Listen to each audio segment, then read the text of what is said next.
Waswahili wanasema wakati wa Mungu ndio wakati sahihi, lakini wakati wa kombe la dunia ndio huu sasa.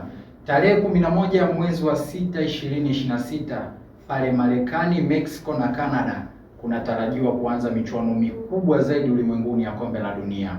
Karibu sana kwenye kipindi chako cha kombe la dunia.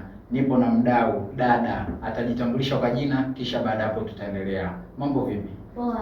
Kwa majina unakuita nani? Mimi nafahamika kama Sport Lady Mchilo. Sawa, Mchilo, karibu sana kwenye kipindi cha kombe la dunia. Asante sana. We ni mfuatiliaji wa michuano hii ya kombe la dunia kwa miaka nyuma? Nilikuwa nafuatilia. Ulikuwa unashabikia sana timu gani hasa? Ureno. Kombe la dunia hili cha kwanza kabisa una expect kitu gani kwa haraka? Kwanza nafikiria kwamba kutakuwa na mashindano makubwa, kwa sababu tunaona hata timu ambazo zimeweza kuita wachezaji wao ni wachezaji nyota na yani hata ukisikiliza media nyingi wanawazungumzia, hata ukiangalia performance zao ni wachezaji wazuri. Kwa hiyo itakuwa ni motisha kwa wadau wa soka na kwa wale ambao wanapenda kufuatilia michezo. Itakuwa ni motisha kubwa kwa sababu wengi wanapenda kuona kitu kizuri.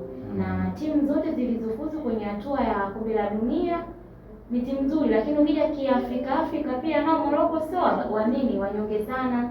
Nigeria pia sio wanyonge sana, ni wazuri pia. Kwa hiyo nahisi itakuwa ni sehemu nzuri ya burudani kwa wale wote ambao wanapenda soka. Sawa, unampa nani nafasi ya ubingwa mwaka huu? Ni Ureno. Sababu ana kikosi kizuri. Naamini kwamba wachezaji wake wana performance nzuri. Kwamba sidhani kwamba akikosa sana labda kwenye nafasi ya pili, lakini mimi nampa kabisa Ureno. Nikiangalia kikosi chake kina wachezaji wazuri. Unamuona nani akiwa mchezaji bora michuano hii? Sasa hapo kwenye michuano bora labda tu nisimention ni mchezaji fulani, kwa sababu hilo swali litakuwa gumu sana, kwa sababu unachokiamini performance yako ya msimu huu sio kwamba itakuwa ni ya msimu ujao.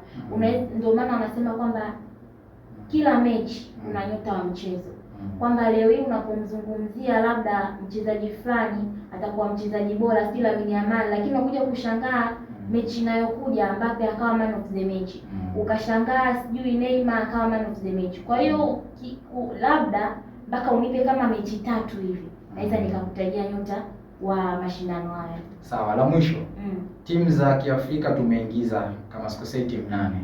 Unamuona yupi akifika at least nafasi kubwa za juu, ikiwezekana hata finali kabisa? Morocco. Kwa nini? Tunaona hata Kiafrika ushindani wake ni mkubwa, japokuwa Nigeria nao sio wabaya sana, lakini najaribu kuheshimu ubora wa Morocco. Shukrani sana Mchilo. Asante. Hatuna la ziada, kipindi hewani kilikuwa ni kombe la dunia, na tunakukaribisha uendelee kufuatilia kipindi hichi kila siku kupitia pale YouTube channel ya Yukavu.